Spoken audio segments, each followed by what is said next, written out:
সবাইকে আবারও স্বাগতম। আজকে আমরা আলাপ করব ইউকে ভিসা নিয়ে। আসলে আমি আমার আমি একটা ভিডিওতে দুটো কভার করতে পারি না। আমি অনেকগুলো ভিডিওতে চেষ্টা করেছি। আজকে শুধু ভিসা নিয়ে আলাপ করব এবং কোথায় ঘুরবেন, কিভাবে ঘুরবেন সেটা নিয়ে আলাপ করব না আজকে। আর কোথায় কোথায় ঘুরতে পারে, ঘোরার মতো এবং সহজে ঘুরতে পারে সেটা বলবো ছোট্ট করে। আর হচ্ছে আপনি এয়ারপোর্ট থেকে কিভাবে শহরে যাবেন আর কি, সে বিষয়ে আলাপ করবো। আর কিভাবে ভিসা পাবেন। মূলত ইউকেতে যারা যেতে চান তাদের ইউকের মূল বিষয় হচ্ছে যে আপনি আপনি সেখানে একটা স্ট্রং ফাইন্যান্সিয়াল স্টেবিলিটি দেখাতে হবে, বাংলাদেশে আছে আপনার। আর আপনি একজন টুরিস্ট, সেটা একটা এনশিওর করতে হবে আপনার ট্রাভেল হিস্টরি দিয়ে। সেক্ষেত্রে ভালো দেশের যদি ভিসা থাকে তাহলে সেটা খুবই ইজি, সেটা খুবই সহজ ইউকের ভিসা পেতে। যেমন ধরেন আপনার একটা সেনজেন ভিসা আছে, কিংবা আপনার ইউএসএ ট্রাভেল করা আছে, অস্ট্রেলিয়া ট্রাভেল করা আছে, সেক্ষেত্রে আপনার জাপান ট্রাভেল করা আছে, সেক্ষেত্রে আপনার ভিসাটা খুবই ইজি। তারা আসলে সেভাবে আপনাকে আর জাস্টিফাই করে না, ভিসাটা দিয়ে দেয়। অনেক ক্ষেত্রে পরিবার নিয়ে যদি আপনি ট্রাভেল করে থাকেন, পরিবার সহকারে আপনি ভিসাটা পাবেন। আর ওরা আর টাইপসটা দেখে বাংলাদেশে। এই ক্ষেত্রে আপনার অনেক সময় ফ্যামিলি ইনফরমেশন দিতে হয়, যে ফ্যামিলি কে কে বাংলাদেশে আছে, সেইটার একটা সার্টিফিকেটও দিলে অ্যাপ্লিকেশনের সাথে ভালো হয় আর কি। আর আপনার একটা ট্রাভেল প্ল্যান দিতে হয়, যেটা আপনার সাথে জুটছে। আমরা এমন এমন লোককে দেখে যে তার যার ছবি তোলার পর বোঝাই যায় যে সে ট্রাভেল প্ল্যান কিংবা কিছুই তার থাকতে পারে না। তারপর ব্যতিক্রম আছে, কিন্তু ওরা বুঝতে পারে। সেক্ষেত্রে ভিজিটরা আসলে দিতে চান, যারা কম দেশ ট্রাভেল করে যেতে চান আর কি। ওরা দেখলেই বুঝে, তাদের ছবি দেখলেও বোঝা যায়। আর ভিসার ক্ষেত্রে সবাই যেটা বলে আর কি, যে ব্যাংক স্টেটমেন্ট, অবশ্যই ব্যাংক স্টেটমেন্ট ভেরি ইম্পর্টেন্ট। তারা ওই ভালো দেশগুলো ঘুরে নেয় তাদের জন্য। সেক্ষেত্রে আপনার ব্যাংক স্টেটমেন্টটা কিভাবে তৈরি করবেন? সহজ পদ্ধতি হচ্ছে আপনি প্রতি 6 মাস 6 মাস আপনি 2 লাখ করে হোক, 3 লাখ টাকা করে হোক, আপনি সেভিংস অ্যাকাউন্টে রাখবেন। আর কারেন্ট অ্যাকাউন্টে আপনি লেনদেন করবেন, কিন্তু আপনার যে ইনকাম, ধরেন আপনি 10 লাখ টাকা ইনকাম, 10 লাখ টাকা আপনি ট্রানজেকশন করে আপনি 2 লাখ টাকা ইনকাম করছেন। কিন্তু আপনি দেখান আপনি 30 লক্ষ টাকা ইনভেস্ট করে, লেনদেন করে আপনি 2 লক্ষ টাকা ইনকাম করছেন, তখন ওরা বলবে, ভাববে যে ইনকামটা আপনার বেশি, সামঞ্জস্য হলো না। বা আপনার 20 লক্ষ টাকা ট্রানজেকশন করলেন, আপনি 1 লক্ষ টাকা দেখালেন ইনকাম, তাহলে হবে না। এবং আপনার খরচটা সেভিংস অ্যাকাউন্ট থেকে যাবে। যেমন ইউটিলিটি বিল, এগুলো যদি দেখে ইউপিতে তেমন একটা ঝামেলা করে না। এগুলো হচ্ছে স্ট্রং পারপাস, যারা মিডিয়াম রেঞ্জের আপনার ট্রাভেল হিস্ট্রি তাদের জন্য আর কি।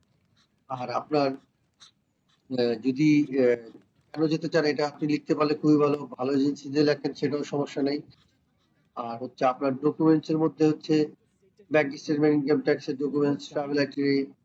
আর আপনার এভিডেন্সের ওই যেটা আছে সেটা হচ্ছে যে আপনার পারিবারিক যে ফ্যামিলি ইনফরমেশন, আপনার কে আছে, কারা কারা আপনার সাথে আছে, এগুলো ফর্মে ফিল আপ করতে হয় আর কি। আর সেক্ষেত্রে আপনার যে বাচ্চা কাচ্চা থাকে, হ্যাঁ, সেগুলো ইনফরমেশন দিলে আপনার টাইটা বোঝা যায়।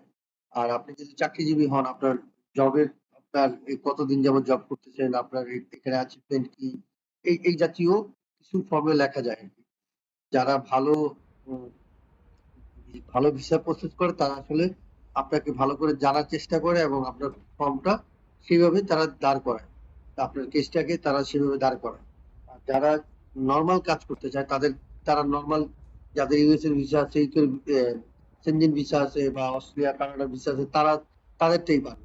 কিন্তু একজন ভালো যে নাকি ইউকের ভিজিট ভিসা প্রসেস করতে পারে, যারা এক্সপার্ট, তারা কিন্তু আপনাকে, ধরেন আপনি মিডিয়াম রেঞ্জে 4-5টা দেশ ঘুরেছেন, আপনার ভিসা তুলে আনতে পারবে।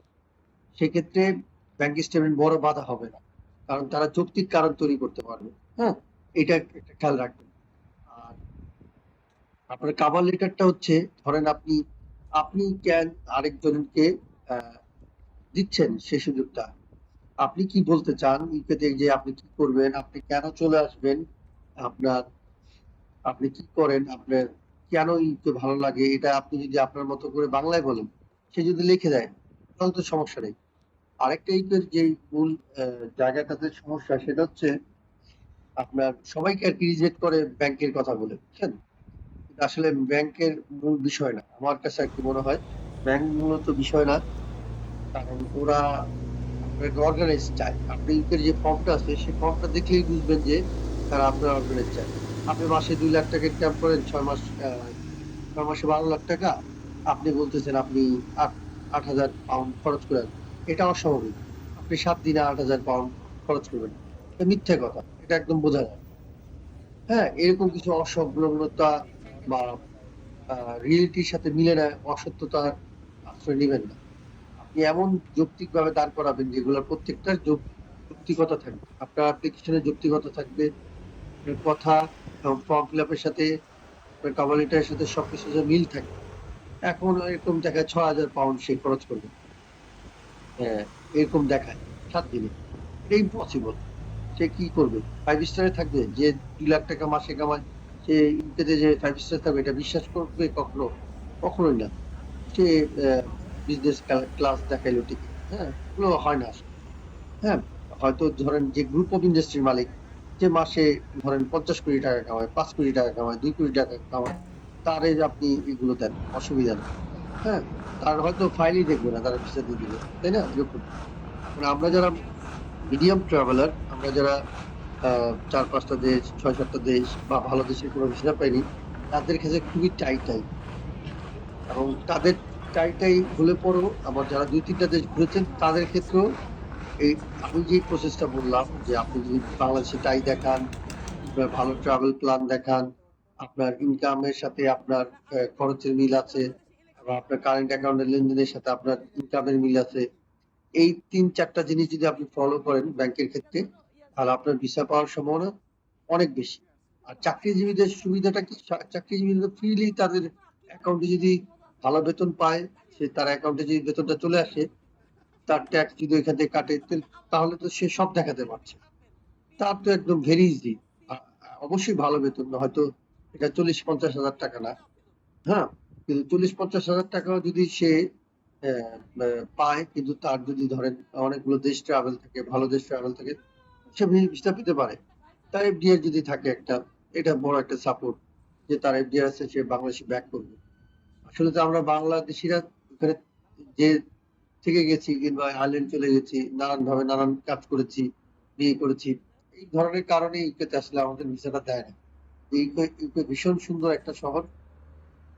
আপনারা দেখেছেন, আমি একটা রুম দেখা গেছে কিছুক্ষণ আগে একটা ভিডিওতে, ওই রুমটাতেই আমি মূলত থেকেছি, কমার্শিয়াল রোডে।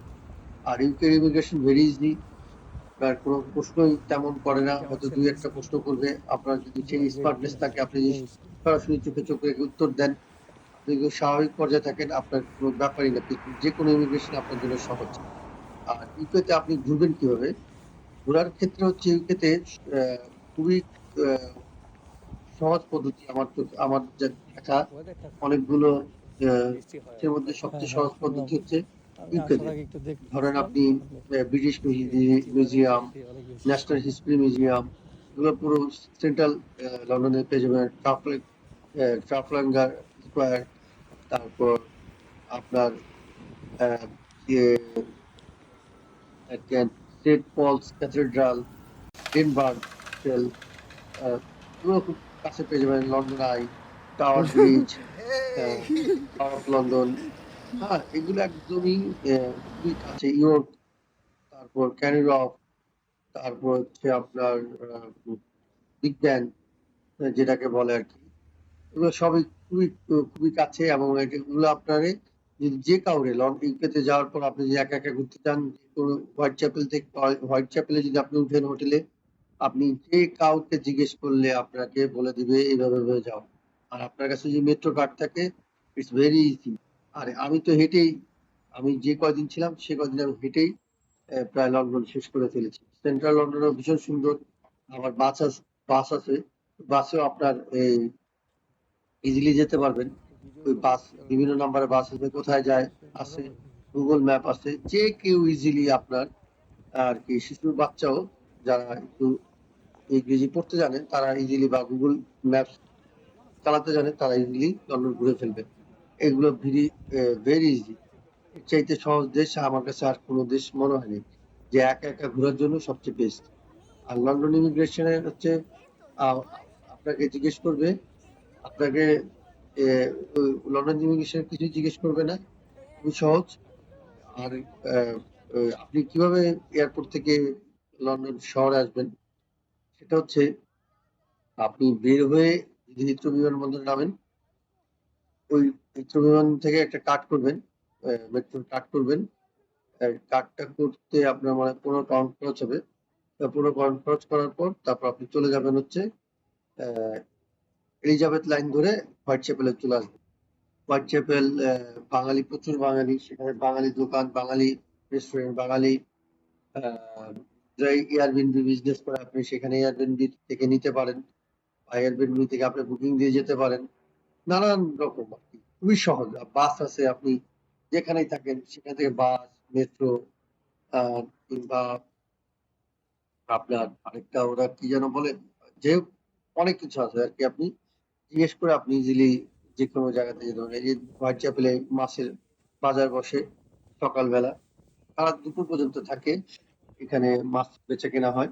না, বাঙালিরা মাছ কেনা যেহেতু খায় তাই সে কারণে। আর ইস্ট লন্ডন মসজিদ হচ্ছে সবচেয়ে বড় মসজিদ, হোয়াইট, সেটাও হোয়াইট চ্যাপেলে। তারপর আহ, এই যে আমি যেখানে ছিলাম কমার্শিয়াল রোড হোয়াইট চ্যাপেলের, সেখান থেকে হেঁটে আমি টাওয়ার ব্রিজে চলে আসছি, টাওয়ার অফ লন্ডন চলে আসছি। আর লন্ডনের মানুষ খুবই সোবার, তাদের ভদ্রতা আসলেই বলতে হয়। আর তাদের আহ, আহ, সকল কিছু সিস্টেমেটিক ভাবে চলে। মেট্রো ব্যবস্থা, ট্রান্সপোর্টেশন ভেরি গুড, হাই। একটু জ্যাম থাকে মাঝে মধ্যে অফিস টাইমে, কিন্তু overall UK is the best country for travelling. আর আমি আসলে ব্লগ ওইভাবে করি না, তো সে কারণে আমি আসলে আমার অত ভালো ভিডিও হয় না। কিন্তু আমি আজকে আপনাদের ভিসা সম্পর্কে মোটামুটি বোঝাতে পেরেছি আমার আশা করি। আর বায়োমেট্রিক দিলেই ঢাকা বিএফএস এ, আর বিএফএস এর কোনো সার্ভিস দিবেন না, আপনি জাস্ট আপনার কাগজপত্রগুলো আপনি আপলোড করে দিবেন।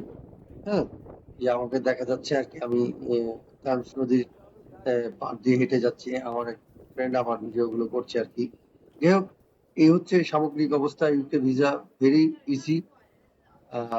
সুতরাং ভয় পাওয়ার কিছু নাই, শুধু আপনি আপনার সেভিংস অ্যাকাউন্ট, কারেন্ট অ্যাকাউন্টের টাকা, খরচ, ইনকাম, এগুলো একটা সামঞ্জস্য রাখলেই, এবং আপনার যে বাংলাদেশের প্রতি টাই আছে সেটা প্রমাণ করতে পারলে, এবং আপনি ট্রু ট্রাভেলার, আপনার কভার লেটার বলতে পারলে ভিসা পেয়ে যাবেন। সবাইকে ধন্যবাদ।